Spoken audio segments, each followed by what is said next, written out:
Morning, students. Today we are going to start a new chapter called recursion. Please give the heading recursion. Last day we have done Python libraries. We have done data file handlings, the text files, the binary files, and the CSV files, and the function portion. Today I am going to discuss the recursion chapter. So please give the heading recursion. Now recursion is the way of programming or coding technique. Please note down the formal definition of recursion. What do you mean by recursion? It is a coding mechanism in which a function calls itself for one or more times in its function body.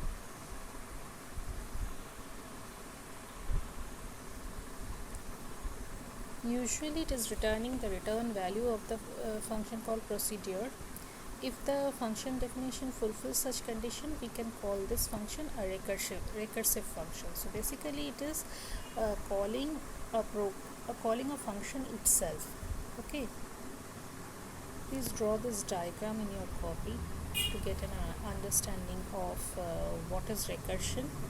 See, the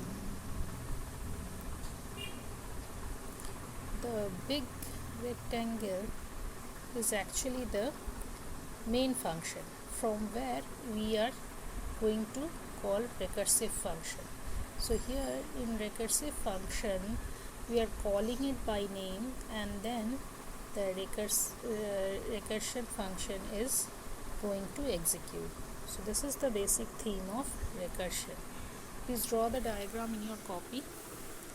I have given you the formal definition. Note down that.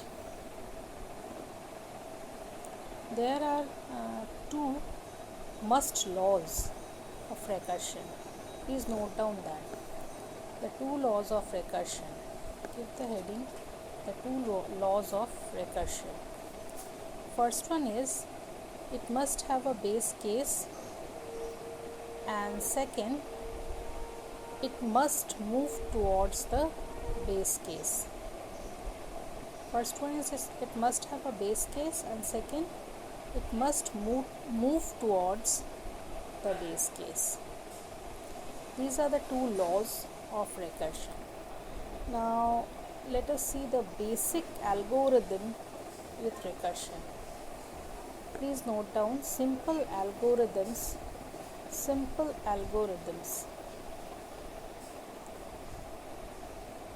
Let us see the first algorithm, in which we are going to test if n equal to base case, return 1, and if not, then call the algorithm with n minus 1 so as to move towards base case. Okay, please note down the algorithm in your copy. The first point is, in any of the recursive function you are going to create, first test if n equals to base case. If it is so, then return 1, and if not, then call the algorithm with n minus 1 so as to move towards the base case. So this is the basic algorithm with recursion. We are going to see a small program of recursion. We are calling this function name as def with the keyword def, and the function name, give it hello message. See, in the argument we are sending nothing. So give the colon symbol, and after that write its body. Print hello, and it is giving you the hello message, hello, and then again I'm calling that hello message from the function hello message. Can you see it? I am again calling this function inside the hello message function body. So hello message becomes the recursive function. It becomes the recursive function. So hello message becomes the recursive function since we are calling hello message from the function itself. Okay, and after that, in the main part of the function, main part of my program, I'm calling again the hello message function. So it will be an endless looping of hello message, because each time it is printing hello a number of time endlessly, and because it is continuously calling itself, in which the function body consists of a statement print hello. So hello will be printed hello will be printed endlessly. Please note down this small program in your copy and try this in your editor. You will get an endless hello message printed in your thing. But see, we are not intent to print the hello message endlessly. We must terminate the function somewhere. For this, the terminating condition must be there inside the function itself. We are doing few more programs. One more program I would like to give you. Please note down the heading. Write a program, write a recursive program. Write a program using recursive function to print the sum of natural numbers. To print the sum of natural numbers. Here I am showing you the function. It's very simple. I am defining that function first, def sum, and within bracket we are giving n. That means the sum function is calling with n argument. So if n is less than or equal to 1, we have to return n. Otherwise, we have to return n plus sum. Inside bracket you have to write n minus 1. That means the sum function is again calling from inside the function sum. So sum is a recursive function. Okay. So what we are seeing over here, that the sum function in return itself calling itself. So actually what is going on here, I'll show you by means of dry run.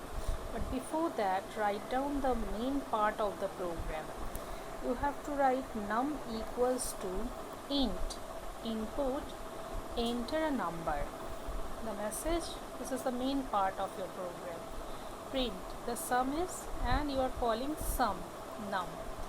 Num is what? You have to enter a number till the number you want the natural number sum. Okay, for example, if we are entering a number, say 5, then sum will print the value of 1 plus 2 plus 3 plus 4 plus 5. Sum of natural number till 5. Okay, and what is happening over here, if you are giving sum equals to 5, I would like to show you how it is working. So the dry run portion I am showing you. I am giving num as 5, so sum 5 is called here in n. 5 will be n equals to 5, and it is checking if n is less than or equal to 1. No, 5 is not less than or equal to 1, isn't it? So else part it will go, and inside the else part it is written return n means 5. 5 plus sum n minus 1. It is returning 5 plus sum 5 minus 1 4. So sum 4 is again executing. So here again the new value of sum will be n will be 4. Here again it is checking if n is less than or equal to 1. So n is 4 this time. 4 is not less than or equal to 1, isn't it? So again it will go for else part, where it is returning n plus means 4 plus sum 3. So already 5 was there, 5 plus sum 4. So sum 4 is 5 plus 4 plus sum 3, and sum 3 again it is returning 5 plus 4 plus 3 plus sum 2. So again it is returning 5 plus 4 plus 3 plus 2 plus sum 1. Okay, and in case of n equals to 1, it is going for return n. So return n is 1, n is 1, so it is returning 1 there where sum 1 is written. So actually it is doing 5 plus 4 plus 3 plus 2 plus 1. So here the function will ends and returning to the called portion, and here it is giving you the sum 5 plus 4 plus 3 plus 2 plus 1, the answer. Okay, so in this way you are getting the answer, the whole answer of sum of natural number till now. Okay, so this is the way you can prepare a recursive function. Please note down this in your copy and try to run this and give me the output screen of your program. So here in this chapter we are learning a type of programming in which a function itself calling itself, a function calling itself. This is called the recursion. In the next day we will see some fine and tricky examples of recursive functions. So it is a very important chapter for your examination. I want you to practice this very swiftly. Thank you very much.